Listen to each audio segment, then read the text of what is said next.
ആഘോഷമൊക്കെ ചിലയിടത്തൊക്കെ തുടങ്ങിക്കഴിഞ്ഞു. നാടും നഗരമൊക്കെ അവസാനവട്ട ഓട്ടത്തിലാണ്. പച്ചക്കറി മാർക്കറ്റുകളിലൊക്കെ രാവിലെ തൊട്ട് തന്നെ നല്ല തിരക്കാണ് അനുഭവപ്പെട്ടത്. കച്ചവടം പൊടിപൊടിക്കുന്നതായി വ്യാപാരികളും പറഞ്ഞു. കോഴിക്കോട് പാളയം മാർക്കറ്റിൽ നിന്ന് മുബാറക് തയ്യാറാക്കിയ റിപ്പോർട്ടിലേക്ക്.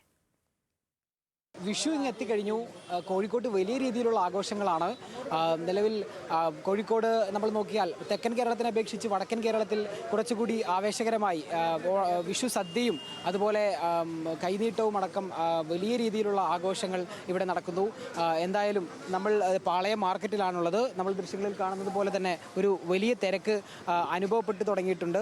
ജില്ലയുടെ പല ഭാഗങ്ങളിൽ നിന്നുള്ള വിവിധ ആളുകൾ ഇവിടേക്ക് പച്ചക്കറികളും മറ്റ് സാധനങ്ങളും വാങ്ങാനായി പാളയം മാർക്കറ്റിലേക്ക് എത്തിക്കഴിഞ്ഞു.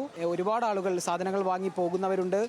വാഹനങ്ങളിൽ സാധനങ്ങൾ കയറ്റി വീട്ടിലേക്കും മറ്റും കടകളിലേക്കും മറ്റും പോകുന്നവരെ നമ്മൾ കാണുന്നുണ്ട്. എല്ലാ തരത്തിലുള്ള പച്ചക്കറികളും ഇവിടെ നിരന്നു കഴിഞ്ഞു. എങ്ങനെയുണ്ട് കച്ചവടമൊക്കെ? എങ്ങനെയുണ്ട് കച്ചവടം? വിഷു ഓണമൊക്കെ പ്രമാണിച്ച് ജനങ്ങൾ മാർക്കറ്റിൽ കയറും. സാധനങ്ങളൊക്കെ വില കുറവാണ്. സൂപ്പർ മാർക്കറ്റ് പോലെയുള്ള കച്ചവടമില്ല. ജനങ്ങൾ വില അന്വേഷിച്ചിട്ട് ജനങ്ങൾക്ക് ഇഷ്ടപ്പെട്ട സാധനങ്ങൾ തിരഞ്ഞെടുക്കുക. വിഷുവായിട്ട് ബന്ധപ്പെട്ടിട്ട് ഏറ്റവും കൂടുതൽ വിറ്റഴിക്കപ്പെടുന്ന ഒരു സാധനം എന്താ? അത് വെണ്ടക്ക, പയറ്, വൈതിരിങ്ങ, കയ്പ, മുരിങ്ങ.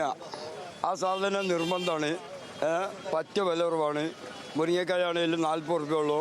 ക്യാരറ്റ് ആണെങ്കിലും 40 റുപ്യ ഉള്ളൂ. വെണ്ടക്ക ആണെങ്കിലും 40 ഉള്ളൂ. കണിവെള്ളരിയാണല്ലോ ഇതിലൊരു താരം. അതെ, എന്താണ് അതിൻ്റെ ഒരു വില? കണിവെള്ളരി 30 റുപ്യ 40 റുപ്യ മിനിമം. നിലവിൽ എന്താണ് വിഷുവിൻ്റെ ആളുകളൊക്കെ തിരക്കെത്തി തുടങ്ങി കഴിഞ്ഞോ? ഇന്നലെയൊക്കെ തിരക്കുണ്ടായിരുന്നു? ഇന്നലെയൊക്കെ തിക്കും തിരക്കും തന്നെ ആയിരുന്നു. കാരണം തിക്കും തിരക്കും കൂടാനുള്ള കാരണം സർക്കാരിന് ഈ പെൻഷൻ ജനങ്ങളെ കയ്യിൽ മുൻകൂറായിട്ട് കിട്ടിക്കഴിഞ്ഞ്.